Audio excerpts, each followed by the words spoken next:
दर्शक बंधु राज्य में जो मैंने सब भत्ता टंका पाँच से आसीगला गोटे बहुत बड़ा खुशी खबर। जो मैंने सब दाबी करते कि भत्ता टंकार वृद्धि करा भत्ता टंका खूब शीघ्र 3000 टंका हवाक जाऊँगी सरकार देले यही बड़ खुशी खबर।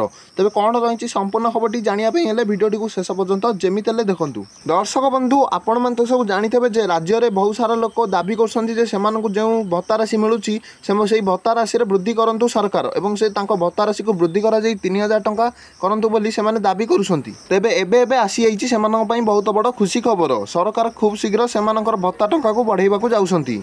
तो देखो आपण मैंने तो सब जानीथे जे सरकार कही कि 3500 टंका भत्ता देवे।